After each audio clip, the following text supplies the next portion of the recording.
welcome to my channel. I cannot believe it is Friday already again, but that does mean it's another episode of Friday Sews. So let me show you what I've been up to this week. The first thing I made this week is a turtleneck top. The pattern is called Sage by La Maison Vector, which was a pattern magazine, but they went out of business. So yeah, I don't think you can buy this still. But I love this pattern. It's just a simple top. It's got a front, a back, turtleneck, and 2 sleeves. And this fabric is a organic cotton jersey that I bought in Belgium a few weeks ago. It's a little bit more see-through than I would like, but I'll just wear a little top underneath, and this will be a great layering piece for wearing under jackets, blazers and things like that. The armhole seams are a little bit like ribbed. I think I probably should have increased the differential feed on my overlocker. But yeah, I don't think anyone will notice too much. The hem, I just did that by folding it over twice and stitching it down with a twin needle, and I'm quite happy with how that looks. The second thing I made this week is the Pona jacket by Helen's Closet, and this pattern and fabric came in one of my Little Miss So-and-so subscription boxes, and the fabric is just a navy corduroy. It looks quite black on the camera, but trust me, it is definitely dark blue. Now, this jacket was actually quite easy to sew. It was quite easy to put together. It's basically your back, your front, your collar, 2 sleeves, and then your facing with the lapel. And it comes together quite easy. I bound all the seams, and it still only took me, well, it didn't even take me 2 days to put together. So that will tell you just how easy it is. The instructions, I would say, get a 7.5 out of 10 for me. It was clear for me what to do, but definitely could have been more detail in there. So the sad thing about this make is that I am very happy with how it has turned out. Like, the corners are very nice and neat. The seams are bound. I am so happy with how of a contrasting color it gives. It makes it look like so professionally finished, and I'm so happy with all that. But when I put it on, it's just not me. Like, the style is not me, and it doesn't fit me at all. So I am quite sad about that. I am going to try and style it maybe a little bit differently. Maybe it will look a little bit better, but I'm just not convinced. And I really just don't know what to do with this thing now. Like, do I try and sell it, or do I give it away? I'm just not sure. But yeah, first I need to take some pictures, and maybe it will grow on me. Who knows?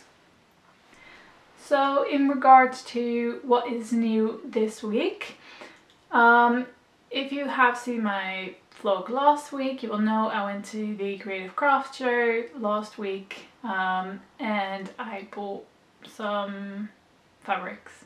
Just some. Spoiler, no, a lot. So if you haven't seen my vlog on my fabric haul, I'll pop in a link on top, and you can go and watch that. So other than that, I did not purchase many new things. I did purchase some tracing paper because I ran out. I traced most of my fabrics, so I used that a lot, and I just buy it by the 10 meters, but it runs out quicker than you think. The other new thing I got is finally a concealed zipper foot for my Janome machine. Now a little bit of a backstory.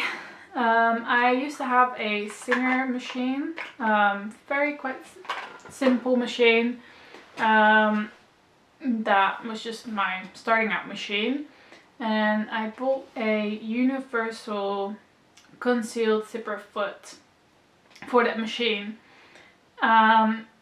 and it was fine, it worked, did a job. I mean, can't do much wrong with that, can you? But about a year and a half ago I replaced my machine. I got a little bit more fancy Janome machine, and I figured it'd be fine because it has the same mechanism to hook the feet in, but the hole for the needle where it goes in wasn't in the right place. So yeah, the needle would go into the foot. Obviously that doesn't work, so I couldn't use my old zipper foot for my new machine, and for a little while that wasn't a problem because I still kept the old machine. And so if I would have to sew an invisible zip, I would just change over to a different machine, but obviously no, limited space, so I had to get rid of my machine.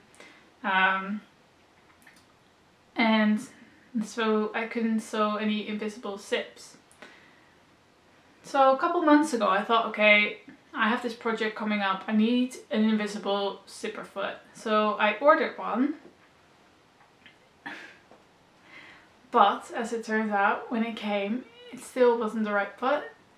It was a Janome brand, own brand, concealed zipper foot, but it wasn't suitable for the, I have 360 DC, but it was suitable for the 360 DX, and I think lots of people got that confused because when I went back to the website they actually put on there, not suitable for 360 DC, and I was like, oh my goodness, you gotta be kidding me.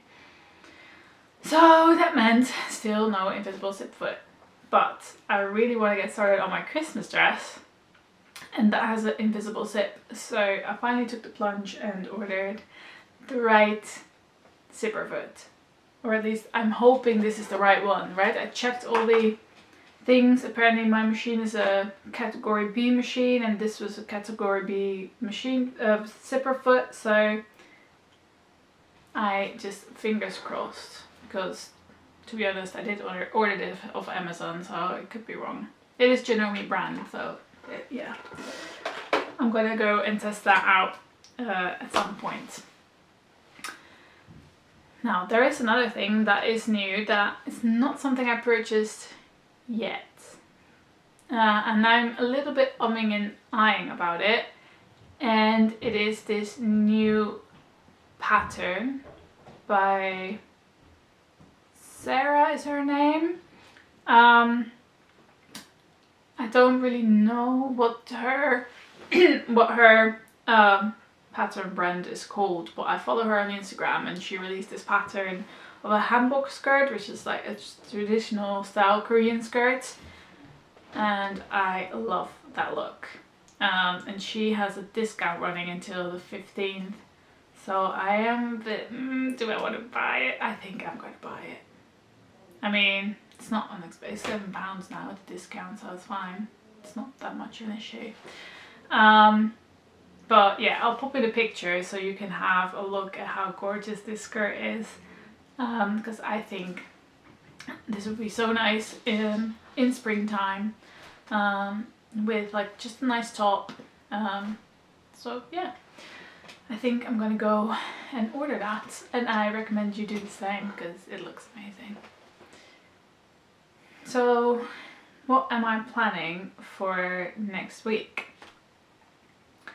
Well, as it stands, I am going on a work trip again next week, but it won't be as long as last time. So I'm leaving Sunday morning and I'm coming back Friday evening, which means no weekend sewing time will be wasted.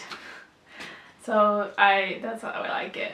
So that does mean I won't be sewing a lot next week. What I want to do is I want to cut out all the projects. So I've got a couple of fabrics washed and ready to be cut out, where I've traced or prepared the pattern that I can just get started on the cutting out of it. So I want to do that on Saturday. And actually, another thing that is new that I haven't showed you yet is I got these A3 folders, and I use them to store my projects in. Let me show you. Like, for example, like this. And then I can just keep them nice and tidy in the cupboard. Yeah, because I like to have a couple more projects cut out and then just basically sew. So yeah, I've got my Jessica blazer here.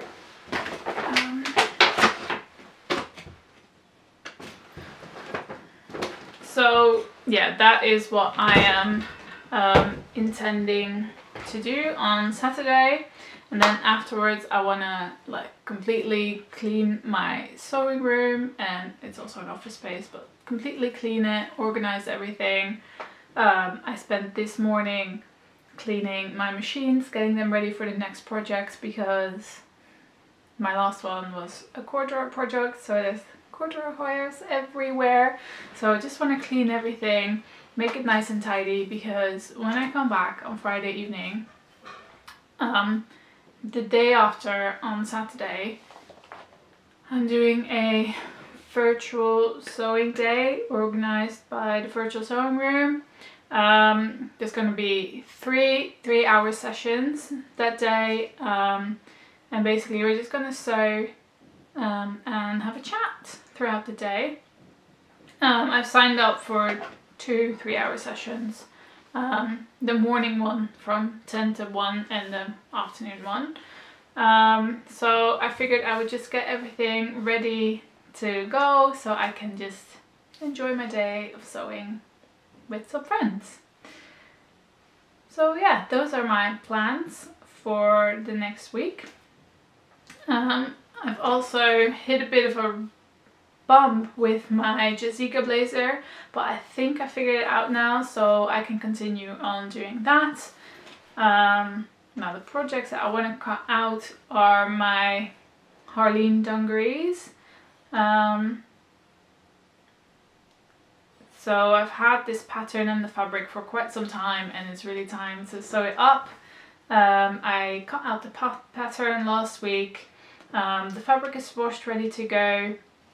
I got the pattern actually with a hardware kit. I bought it from the Fold line. I figured it'd be so much easier to just buy the kit and not have to source all the materials myself. The other thing I'm cutting out is my Seasons of East Summer in New York dress. I cut out the pattern, and it's only like 4 pattern pieces. So I think that's really nice. So it's got like, what is it? The front, the back and sleeves. Am I saying that right? And then maybe if facing, no, there's no facing. Well, anyway, when I saw this dress for the first time, I thought, oh, this is gonna be like a complicated make. Turns out it really isn't. Like there's like 4 pattern pieces, literally. So I'm quite keen on getting that sewn up. Then the other thing, so it's unfortunate, I really wanted to get started on making a couple of blouses. So I have the Barra Studio Olivia blouse pattern. I have it printed in A0, but I ran out of pattern paper, tracing paper. Honestly, I am a bit conflicted about this pattern because I have not made it before, so I don't know about the sizing. Now from the stock photo, I am worried it's going to be a little bit oversized, or more oversized than I want it to look, but then some other photos it doesn't, so I'm not sure.